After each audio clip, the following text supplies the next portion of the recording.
But here's number one. First of all, you got to have the right philosophy.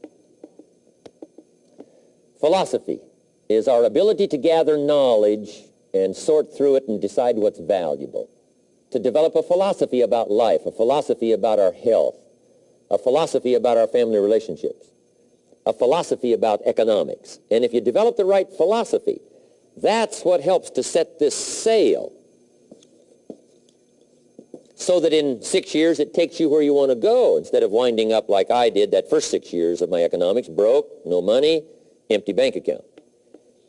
The right philosophy. Now let me give you a couple of philosophies to consider. Here's the first one. It's called the philosophy of the poor. And here it is.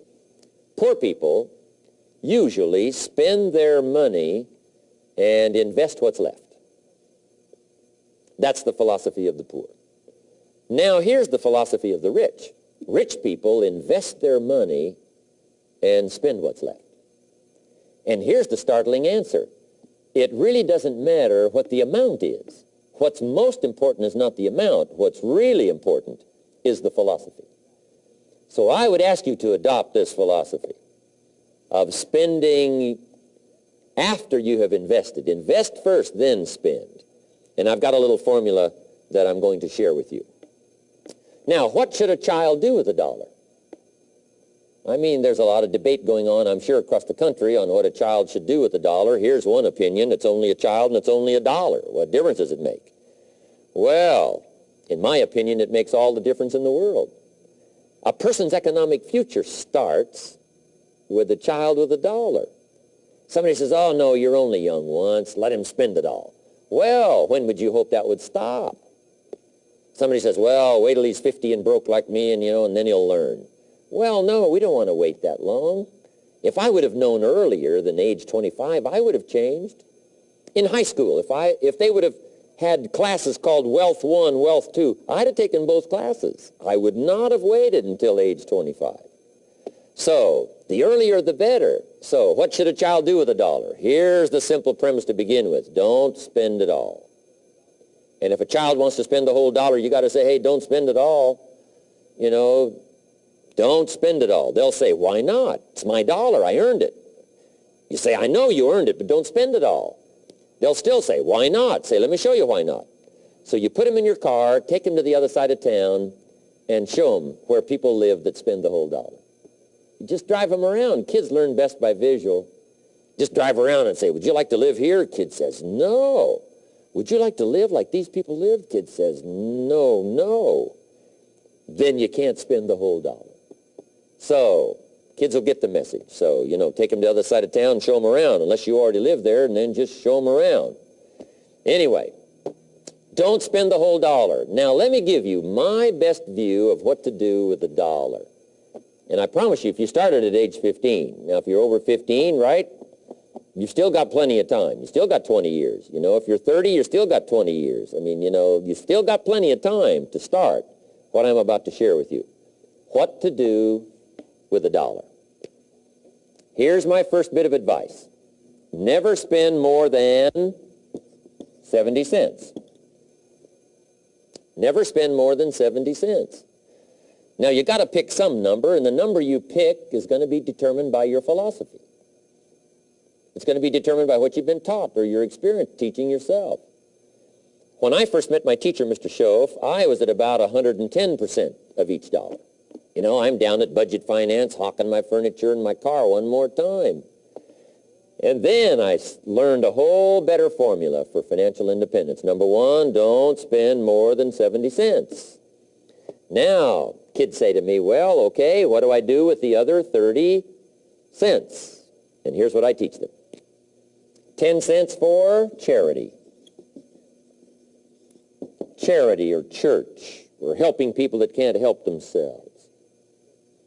10 cents to support worthy projects. Projects that you feel good about. 10 cents out of every dollar. It's called being generous with part of what you've taken out of society. Now, in my opinion, nothing teaches us character better than generosity. No class, no teacher, no book teaches character better than generosity.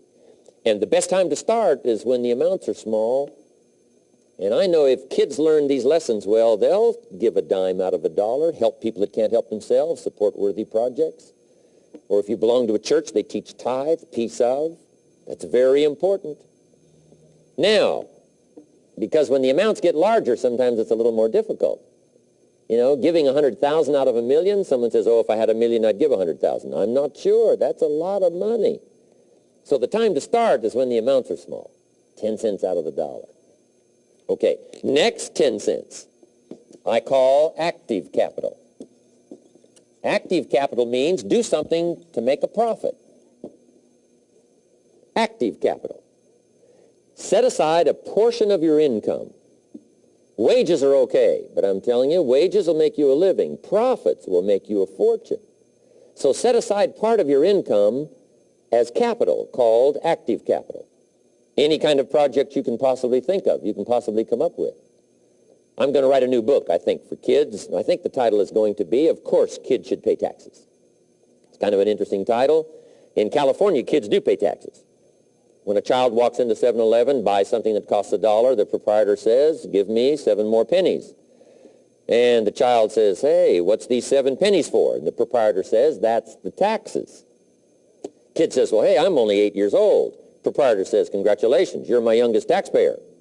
Give me the money. So in California, where I live, kids do pay taxes. Big question is, should they? And my book will answer that question. Of course, kids should pay taxes. Nothing is for free.